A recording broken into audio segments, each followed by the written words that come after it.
Messed that up. Messed up the name of the video. Let's see if I probably can't edit it in real time. I'll edit it after.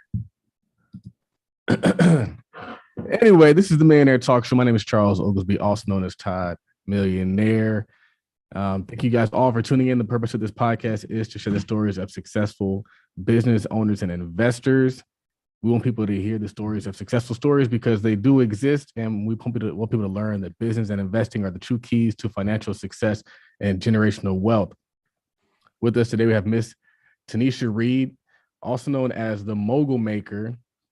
She has a significant social media following, and she's also helped thousands of entrepreneurs generate more than $5 million in sales using social media alone. And I'm sure we're going to learn so much more about her through this conversation. So welcome to the show. Thank you. Thank you. I'm so excited to be here. Thank you for having me. So can you tell us a little bit more about who you are? Ooh, where you want me to start? From the rooter or the tutor? That's such a hard, because I'm 37, right? And I legit have been an entrepreneur for the last 15 years. So since I graduated college in 2006, I started my first business.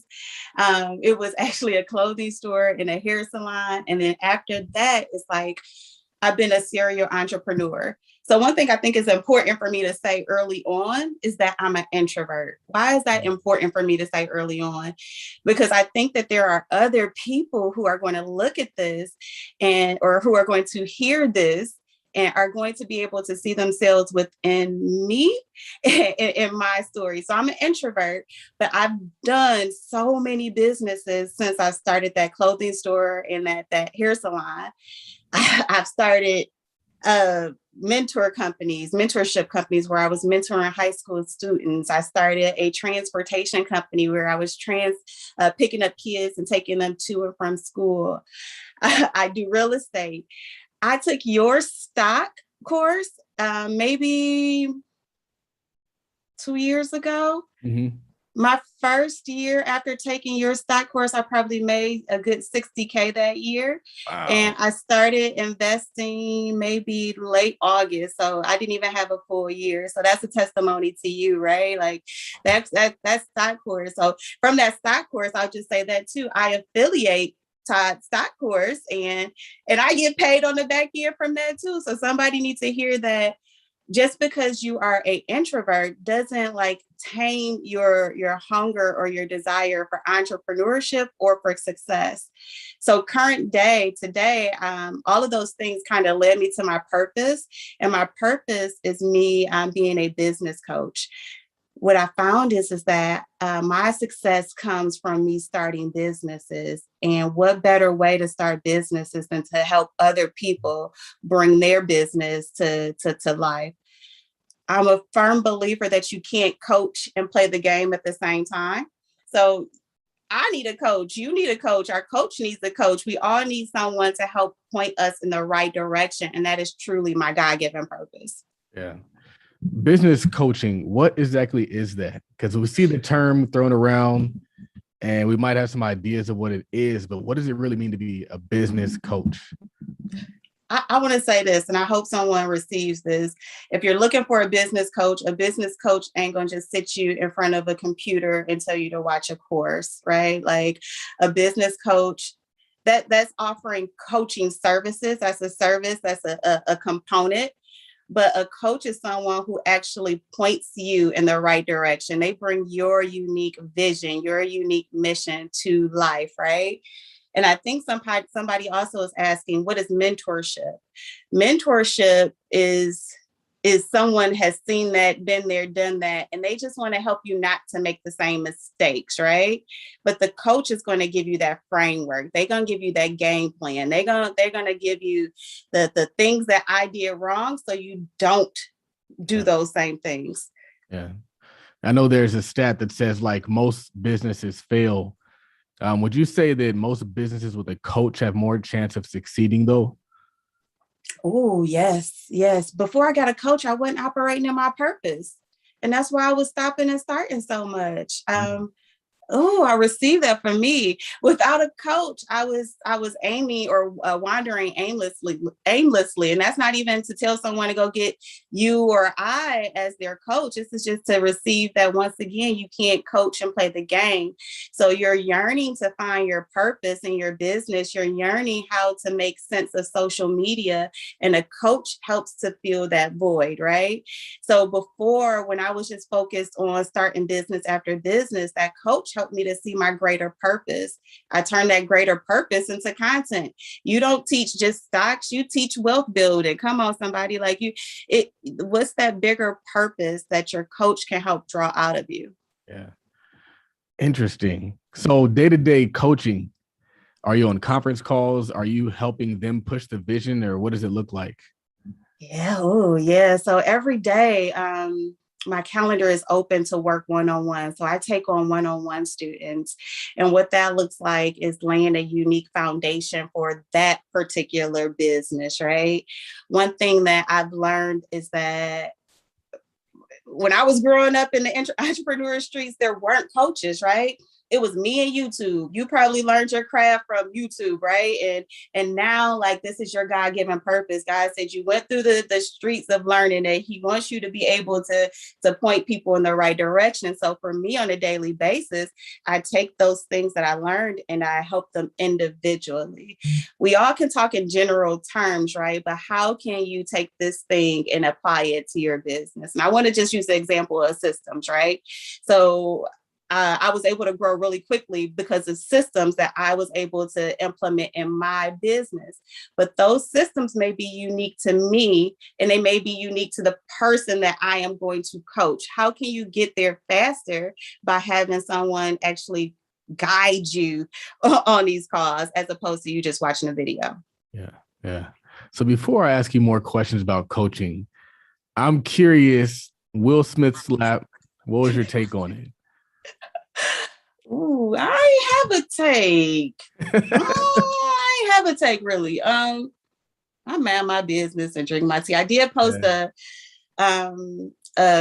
video on it just because I believe that, when something is trending in how social media works, you have to be a part of the trend or you'll be on the sideline watching, right? But as for me, I'm like, I really didn't have an opinion. How about you? Did you have an opinion? I know a lot of people, they're getting online and they're saying, like, was Will Smith right or was Will Smith wrong? I don't really have an opinion on that because I don't really care. My only thing is I wonder if it was fake or not, because I think it was fake.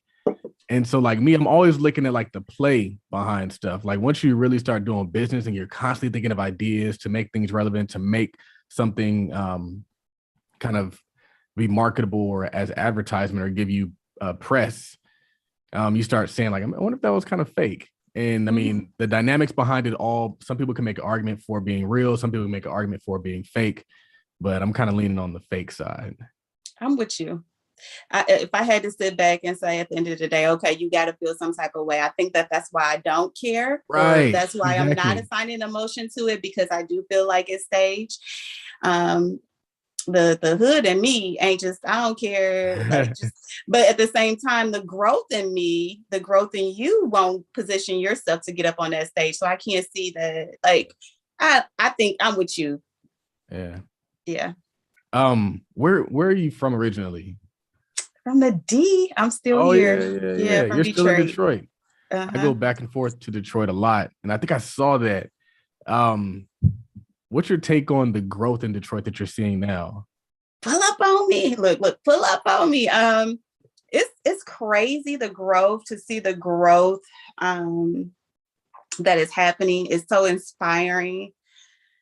I'm also a real estate investor, so that's one part I didn't mention. So I flip properties and things of that nature. And to see the growth coming back to the neighborhoods, to see the neighborhoods coming back to life. Because so often, when people come into the city, they only see the bad parts, which was at one point our downtown was like, it was really bad. So to see not only the downtown coming together, but like the inner city coming together is pretty cool.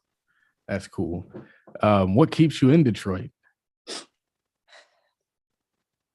I want to be bi-coastal so bad. So quick story. I quit my job 3 years ago. So I'm a full-time entrepreneur. I say I retired at 35. Excuse me. I quit my job and my plan was to move down to Houston. So I quit and I went down to Houston to go search for a place. And Houston just wasn't my vibe. Like, it was just like, it just wasn't my vibe, right? My sister, she ended up moving to Houston, but I came back and I stayed. And my goal was to find somewhere in Cali, find somewhere else. But then the pandemic hit and now I'm just here. But ideally, I would like to own a property here and then have another property somewhere warm because, Todd, you know it's cold here. What you be coming here for?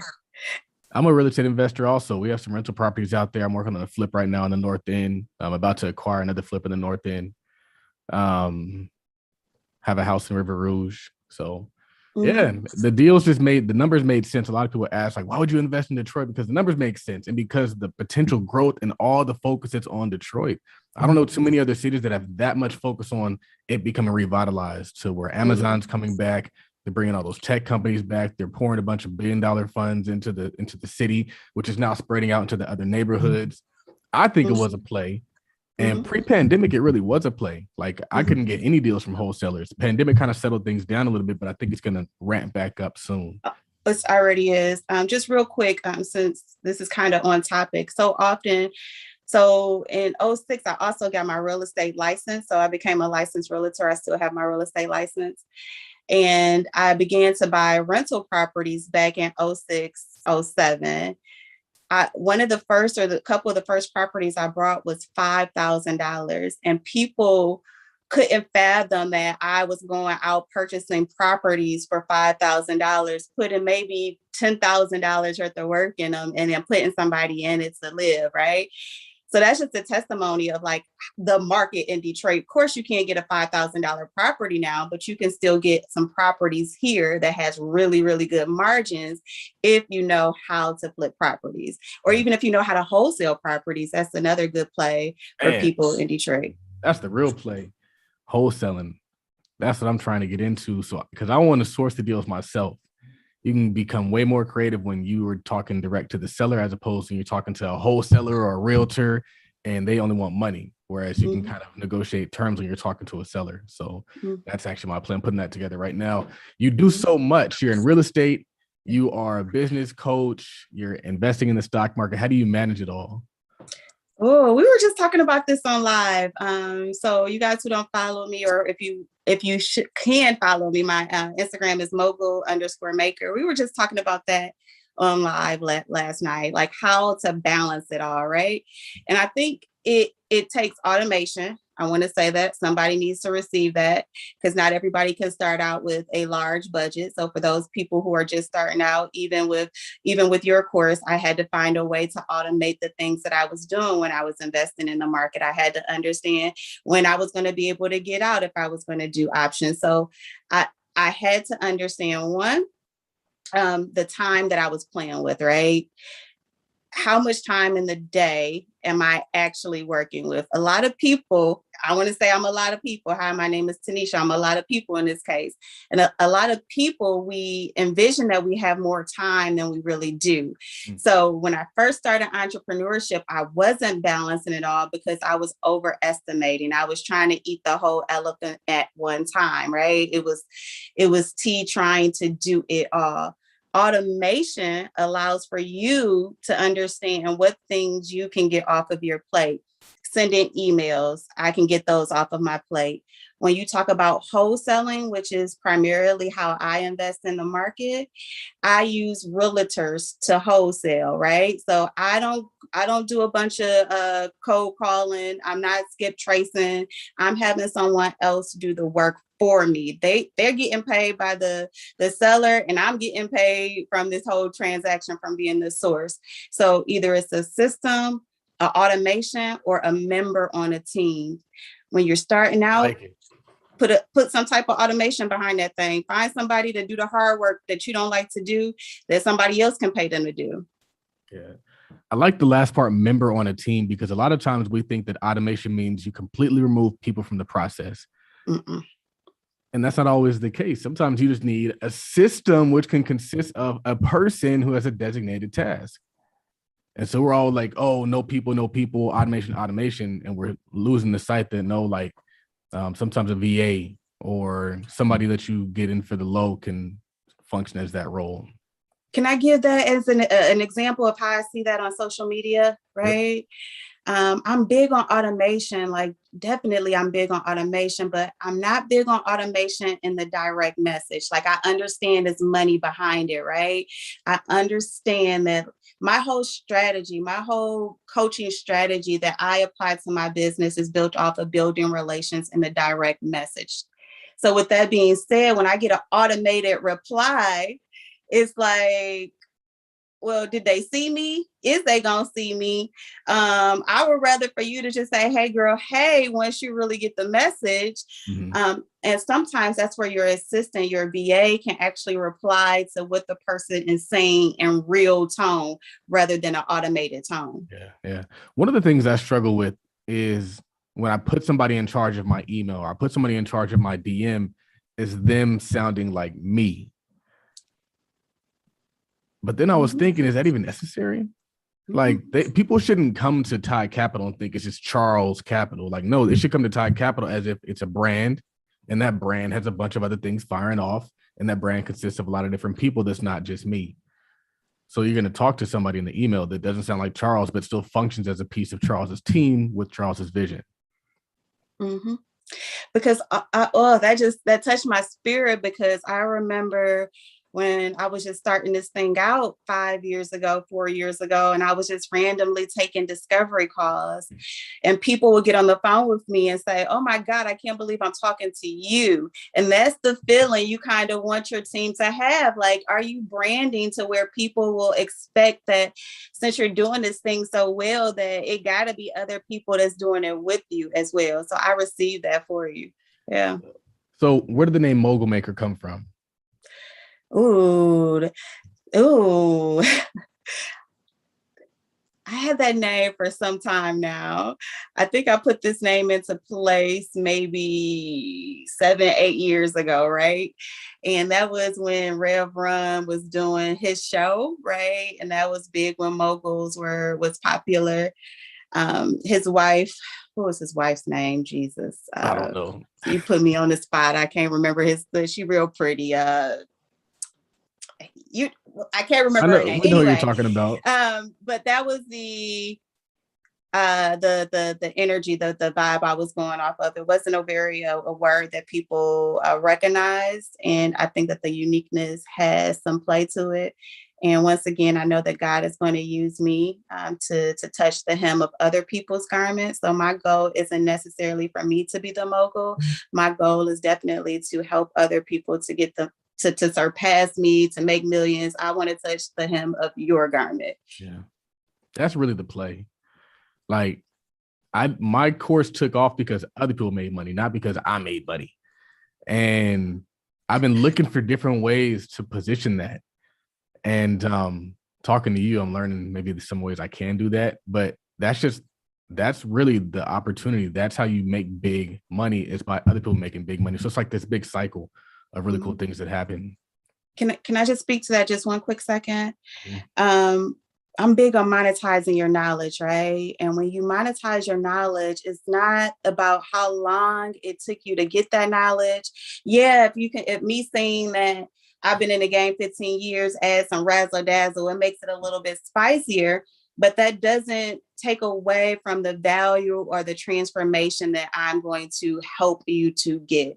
So someone can be just starting now after taking your course, and they went out and they were able to make $60,000 in their first 6-7 months of trading. That's a testimony that they can take to show somebody else. Do you want to make $60,000? How much is making $60,000 do you value yourself at? So now you can put yourself in the running with these people who you consider to be an influencer. Time doesn't mean anything. It's all about the value or the transformation that you can provide. And I want to tell somebody who's listening, who hasn't taken your stock course, that if y'all haven't taken that, the value in itself, I just told y'all how much money I made, and the value is worth, come on, $60K. The price went up. Yesterday's price ain't today's price, because he gonna put some razzle dazzle on it. And he might even, here to play, throw in an enrollment call and tell me how to actually use this thing. And now that thing for show 5K, for show. Because I get to touch the hem of your garment and I get to pick your brain, and you're gonna tell me when to pull out. What? Yeah. You helped people earn $5 million. How are you able to do that?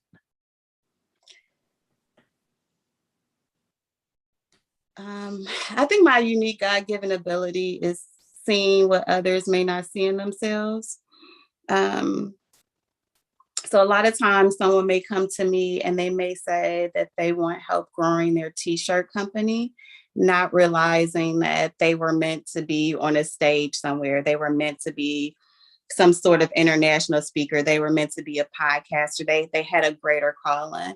So one of the things that I'm uniquely purposed at is helping people to see this greater picture, which allows for those multiple streams to come into play. So the person who I'm saying is a t-shirt company, they now have the ability to, one, monetize their knowledge. They now can use their purpose to coach people. They can now use this purpose to set up podcasts. So many times it's where we want to do these multiple hustles. We want to have these multiple streams, but we're not quite clear on how these things tie into me. How I help you make money is I help you to see how all of these things really support Todd Capital. That it really is who you are at your core. Yeah.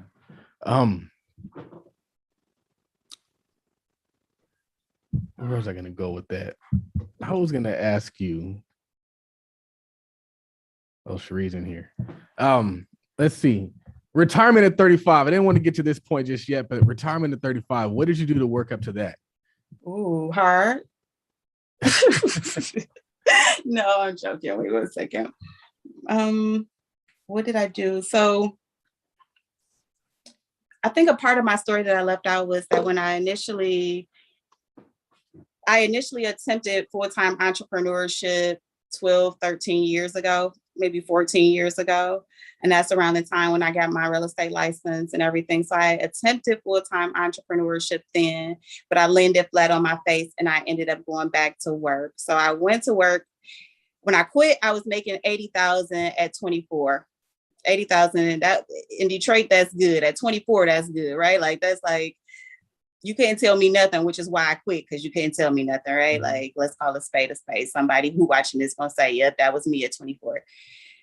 I went back to work. I took a job making 40K less, but it was a potential to grow.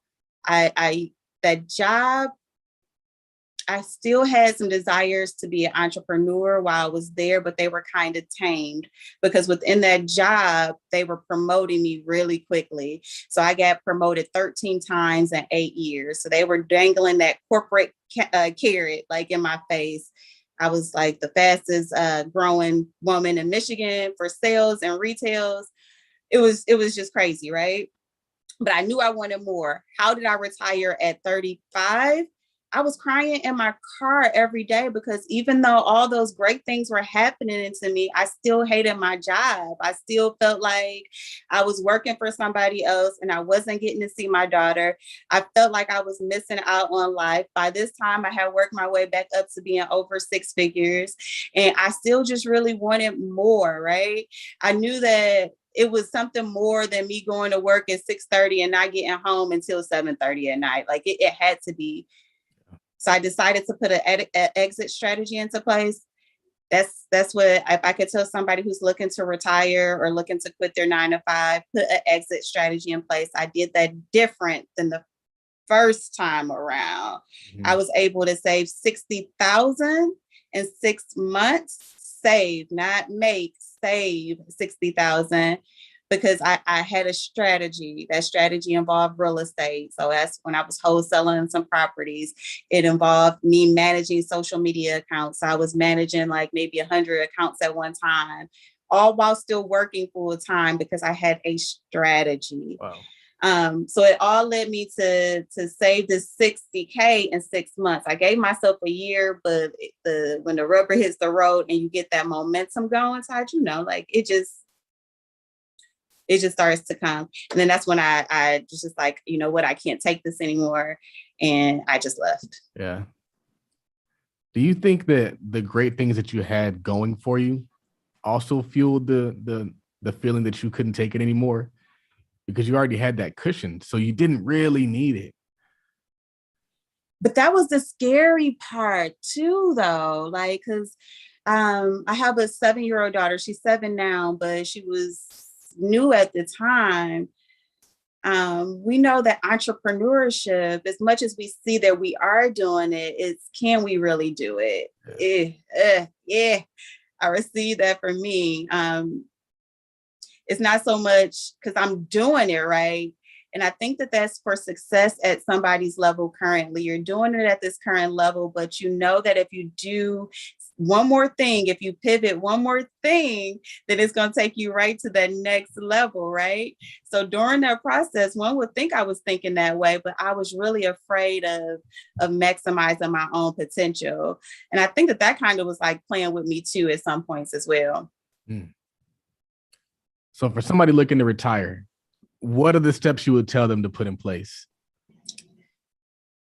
Assess your finances and see how much it is that you really need to survive. Yeah. That's one of the things that I didn't do before. And I'm talking about surviving on a level that you currently are, that where you're not giving up everything. Oof. Because sometimes we want to say, okay, I'm gonna cut my own hair. Come on now, you know that you're not gonna cut your own hair. Sometimes we say we're not going to DoorDash. Nope, I'm gonna still DoorDash. I want you to assess your finances before you quit your job. How much is it that you really need to make in order for you to continue to live the lifestyle that you are living? And I want you to put a plan in place to make that number. What can you make? Or what can you sell? How can you create a package? How can you offer a masterclass that will get you to this number? Offer a masterclass. So you're saying create a product that you can then take to market. I hear the term masterclass get thrown around a lot. I don't know what a masterclass is. No? What is a masterclass? A masterclass is a class where you're going to break down one thing to me really deeply. And in some ways, you're going to tell me what to do. You're going to tell me what to do, but you're not going to tell me how to do it, right? Because the how to do it may come inside of your unique product, your unique coaching. That how is your secret sauce. How to day trade could be your secret sauce. How to whatever could be your secret sauce. So in this masterclass, you're just giving me proof that you know what you're talking about. You're just showing me what to do, telling me to decompress. You can tell me to decompress, but you're not going to tell me to walk up and down the streets, to listen to trap music, to whatever that thing is. Did I answer your question? Absolutely, it did. Okay. It really did, because when you said the what but not the how, it's something I've heard before, but the going into detail and going into depth and really talking about whatever that concept is, that's dope. For somebody who is in business, they might be having some success. They might think they don't need a coach because they're just killing it. What would you tell that person? Your future depends on your coach. Ooh, your circle, your network is your what is it? Your net worth is your network, or your network equals your net worth. Tell me one thing that was made alone. Oof. Tell me one thing that was made alone. It's so many confirmations that maybe that you even want. One thing I can tell you is that I take pride on being the person that I once needed when I was going through the YouTube journey, right? So those questions that maybe that I had, those moments where I needed confirmation that I'm headed in the right direction, instead of standing still or playing it safe for a little bit longer, is what I needed. The accountability is what I needed. I wouldn't have started and stopped so many things if I had a coach that told me, no, you're on to something. When I lost my I had, at the time when the market crashed, I had 3 rentals and I was getting ready to purchase 2 other properties. And I let those things go at that time. If I had a coach, I wouldn't have let them go. I would have found a way to make it work. Because remember, I didn't pay I paid cash money for them. So why I'm letting them go, Jesus? Yeah. But yeah. It seems like it's easy to get overwhelmed if you don't have a coach, because you're stepping into something that's unique that you've never experienced and you're doing it alone. And a coach can kind of help you walk a difficult path. But if you do walk it, you're going to find success. But if you quit, you're just going to wonder what if the whole time. Ooh. I like that. Social media tips. You're crushing on social media. Maybe somebody is like, they know there's opportunity in social media, but they don't know how to maximize that. What would you tell them? I would tell them, stop focusing on your product and focus on the results that you provide or the transformations that you can provide. The quickest, fastest way to build an organic community is to show up as your authentic self. How do you show up as your authentic self? You show up as your authentic self by talking about what it is that you want to be known for on a higher level. So right now you may be talking about what you want to be known for as this product, but really if you're looking to scale and scale faster, people need this thing that you're leaving on the table. And that part is going to help you to show up relatable. I feel like I missed a part there. It's going to help you to show up and build better relationships. That's what I want to say, and build better relationships. Many people, if you're looking to beat the algorithm, focus on relationships. If you are looking to beat the algorithm, focus on relationships. How can you focus on relationships? It's collaborations. It's coming on podcasts, right? Like it's coming on a podcast. It is doing a live. Maybe I think I seen a link, maybe even to go live with you, right? Mm-hmm. It is even saying, hey, Todd, can you post this thing to your page and collaborate with me? It's all of these things, right? And social media, if you're looking to beat the algorithm, focus on building more relationships. Focus on creating content that is shareable. If it's not you partnering with someone, can someone share it and be word of mouth on your behalf? Yeah. That's probably the biggest tip. I agree with that. And I never thought about that, because one of the reasons why I was able to also do a lot of really cool things in 2020 was because of a partnership that I put together, a strategic partnership, where if you're trying to beat the algorithm alone, it's like your arms are too short. When you start teaming up, man, why so many people have a hard time teaming up though? They don't they think they got to do it on their own. They think that like they got to be the biggest and the best in the room. And what's interesting is like big is subjective. It's like Kanye said, it's like you could be under Jay-Z and still be big. So it's like everybody's like, no, I got to be Jay-Z. I got to be Jay-Z. I can't do the Kanye stuff. Like you can't do the Kanye stuff. Kanye is doing all right. If you was Kanye levels and Jay-Z was Jay-Z levels, I'm pretty sure you'd be content with your situation. Mm-hmm. I like the collaboration. Yeah, that is. I wrote that down. Big is subjective. Yeah, that's deep right there. You said, don't forget that you can start at 30, fail at 35, start again at 36, not be great, get better, be different from everybody else, go after the wrong business, find your lane, find the right business, start again at 40 and still succeed. Can you break that down? Meaning I done started and stopped so much stuff. I done invested so much money into businesses. I have invested in programs that maybe didn't work for me. We all have things that we went through. We all have our personal things that happens in life. And when you transfer or transition into full-time entrepreneurship, those things don't go away. Those things are magnified because now you're carrying the weight of the world on your shoulders to make sure all of these things happen. I'm a strong believer in giving yourself some grace, right? Like I believe in giving yourself grace and allowing the Lord to use you, right? How unfair or how disrespectful is it for you to have your God-given talent and not really work to even find out what it is? Like I didn't know what that thing was. I didn't know my purpose was to be a business coach. And if I didn't try so many things, it wouldn't have landed me here at this moment. Don't be fearful or think that you're crazy for having this desire for entrepreneurship. You're part of like the top 5% in the world. Keep going after it.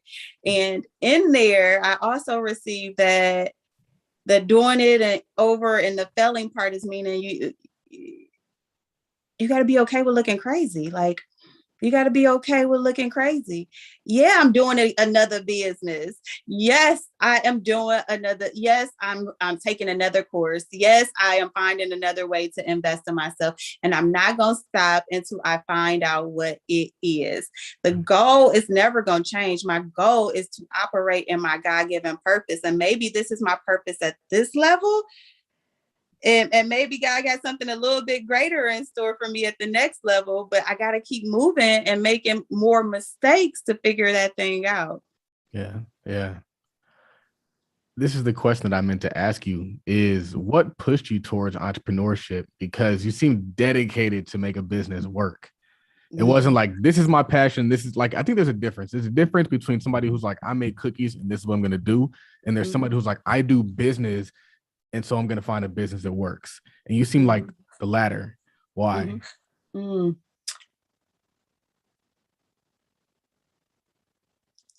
Honestly, it's just something that. Because you were doing well professionally. Like, go ahead. I'm sorry. I feel like from my experience, well isn't good enough. And like, you didn't want to just make 6 figures. You just want to do that, especially if you had to get robbed of your time to do it. And so a lot of times, like what I did is I looked at the life that I wanted. And then I found out the people who lived that life. And then I kind of mapped it out. I was like, oh, they're entrepreneurs. Okay, they get to travel. They get to still make money on the beach. They get to live in these homes and drive these cars. So let me start a business. And so I started a business, that one doesn't work out. Start another one that doesn't work out, or whatever I'm doing and turning. And it wasn't until I kind of tapped into what I really do, which is finance, personal finance, investing, wealth building, that it started to take off for me. So I kind of matched my passion for entrepreneurship and what I do deep down inside by nature, that it took off for me. But still, it was always entrepreneurship because I know that's just the goal. So you know what's crazy? I received everything that you just said. And when I initially was going and I didn't tell people this time around that I was leaving because people perceived exactly what you just said. They're like, you're doing so well. Like I was on track to be VP within a year. Like if I wouldn't have quit, I would have been the VP of operations for the Michigan division for Kroger. That may be Dillon's down where you're at, and maybe Save. I think it's Food for Less, actually. Yeah. So like that would have been me for an entire state if I would have stayed one more year. So that would have been me at 36. First Black, youngest woman. So I received the question that you're asking. But the thing is that I've had this desire ever since high school. So here in Michigan, there is in Detroit, you can test to place in schools. One thing I didn't tell you is that my mom was a single mom. She did drugs, so I was bouncing around from my granny's house, or we were moving from house to house. But I was always the one who placed the emphasis on education. I didn't need someone to tell me that education was important. Somehow I correlated education to doing better or to getting out of the current circumstance that I was in. Does that make sense? So because of that, I tested into a high school where you take a test to get into it. And the area that I tested into in this high school, my curriculum was business management. Go figure, right? Like it was business management. So even during 12, 13 years old, I'm still testing with a strong background in business. I believe that it was just something that I innately was born with, but the desire to create multiple hustles until I stopped, me going back and me looking at my past and the things that my family went through was not an option for me. I'm going to say this one last thing. So I have been officially sober I've been alcohol free for 3 years and 2 months now, right? I just told you addiction run heavy in my family. I had already kind of slowed down drinking, but I made the conscious effort, the conscious decision to say that generational curses will stop here with me. Like people, they will see somebody who can live without alcohol. My daughter won't see everyone around her chemically dependent. That was important for me, but it was also important for me to go harder at entrepreneurship, right? Like it's like, okay, I got to take away all the distractions and really be the leader that I say I'm gonna be. So I don't know, it's kind of a long thing for me. That's kind of a hard question. It's a lot of things that go together, but congrats on your sobriety. That's really cool. Thank you. You had a tweet or an Instagram post that said, "I'm in my bag, but I'm in my Bible too." You can't take me out my Bible. I'm gonna be in my Bible before I'm gonna be in my bag. How y'all doing on today? I'm gonna be in my Bible before I be in my bag. Before, like someone is thinking too, as they're listening to this, they're thinking like, they may be spirit led, and maybe your God ain't my God. Maybe you have a different spirit that you're led by, but you're wondering like if it's okay to insert that. For me in my house, I might talk to the Holy Spirit during our coaching call. Like I might like you. So I don't, I'm so committed to showing up as T no matter what. I wanted to be known what my beliefs are because it's certain stuff that you may not want to do around me. And I want you to be conscious about, I want you to be conscious about that. I want this to be a safe place, but I also want it to be where you're conscious about some of the things that you do around me. Maybe you are a little bit closer to the Lord because that even during those moments you stop doing that. Does that make sense? I think so. I think so. But I also think there's a lot of knowledge and wisdom there.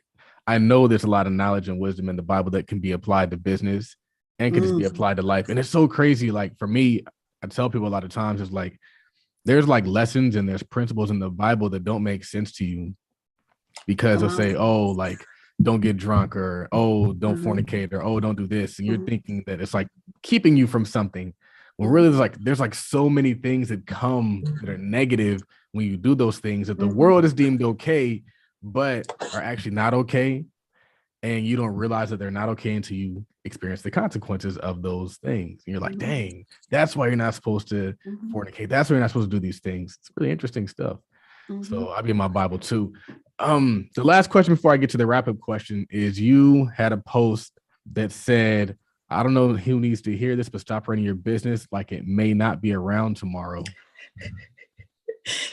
You know that I'm about to, it don't matter if I'm a post today. I don't even know, like I ain't got no sales yet, so I'm gonna skip out. Nobody will even notice. The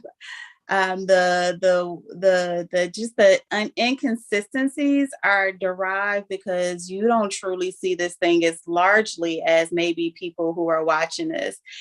And I think that comes from sometimes we put the value on a like, on whether someone is liking your content, where sometimes the people who are most impacted by your content, they're not even saying nothing. They sitting back and they are really digesting stuff from you. There are people who have bought from me who have never liked any of my content. And And I received this for you. I'm your testimony. Someone referred me to you. Paris referred me to you, right? Like, as the person, she like, I can't teach you how to do it, but I know somebody who can. She sent me the link. I had never liked any of your content before that. And here I am purchasing from you. I can't remember what the question was, but Yeah. but I received that That's in this so spirit. crazy. Because it makes me think about how a lot of times when we start a business, we're waiting on our friends and family to support it. And when they don't support it, we get kind of frustrated. And it's like, just like you said, there's people who have never liked it, who have purchased from you. There's probably people who like everything, who ain't ever purchased nothing from you. Come on. In business, you got to realize, what is your goal? How can you identify the two? Can you identify the behaviors of someone who will automatically just purchase from you and they can just see the value? They don't care how much, they just care where do I sign up? And what do you really expect from those people who will never buy from you, but they're really engaged? Because it's money behind those people too. Use those people for word of mouth. Use those people to share the message. They got friends. How social media works is, if I share it to my page, now everybody on my page gets to see it. Don't look at the vanity metrics of it. When you're growing, the best way to get you from startup to first sale is your consistency. Because your first sale isn't going to come from a family member or a friend. And in most cases, on average, it's going to take at least 7 interactions for someone to see your content, or for someone to feel like they trust you enough to purchase. So 7 times. Those 7 times don't have to be content. It can be emails. It could be text. It could be a tweet. Have you tried to interact with me those 7 times before you gave up? Yeah. Probably not. Yeah. What is a common myth about coaching? A common myth about coaching that you got to come and you got to have it all together. Oh, I received that I'll get coaching once I have my website done, once I have it all together. And why is that a misconception? Because there's things that go on your website that you ain't even talked about, but it looked good. But now you got a lot of people coming to your website and none of them are converting, right? So now you got to pay somebody else to go back and do this website over for you. Or maybe when you're creating this website, you didn't even know what to give to them. So now you're delaying your website and it's taking you 3 months to get your website done because you don't know what to tell them to put there, right? So a common misconception is that I'm gonna wait until I get it all the way together before I get a coach. Your coach is the person that's going to help you to get it together. Bars. What is the biggest challenge you're facing in your business right now? And how are you tackling it? Reels. How y'all doing? I'm an introvert. How y'all doing? How am I attacking it? I'm strategically practicing, right? So I go live 5 days a week. I've been going live 5 days a week, every night, Monday through Friday for the past year and a half. I practiced it, right? I go live for an hour. It took practice. So Reels for me is taking me some practice. So behind the scenes, it may not look like T actually doing Reels. Like, I'm practicing. I'm honing in on this skill, right? So as an introvert, how do I practice? I put 5 times onto it. So I'm going to record or practice a reel for 5 times, and I'm going to try to get that thing as good in those 5 times as I can. And what is that doing? It's helping me to accept my imperfections, right? And I'm not giving myself an out. So one of these 5 I got to post, or one of these 5 I got to save and intend to use. Yeah. Reels for an introvert, don't give up. It ain't going away. Yeah. Practice and see where you fit in this thing. What's the most important lesson that you've learned over your career?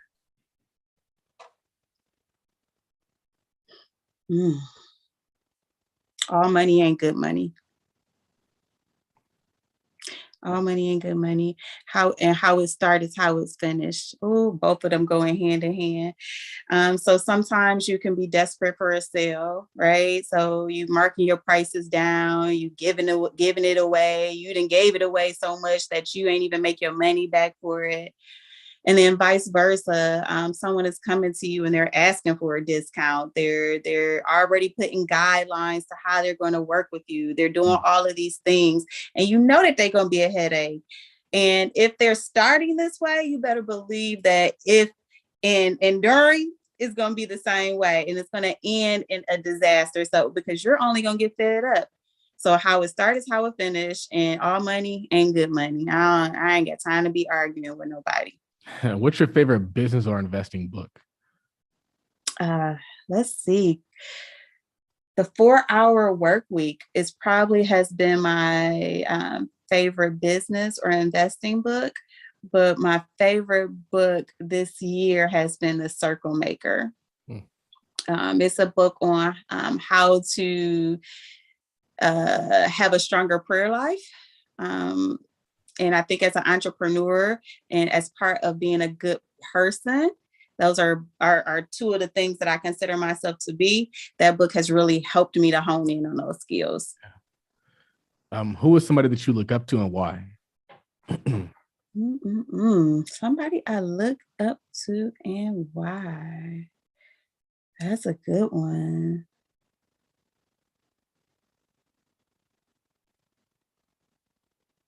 You're gonna make me think.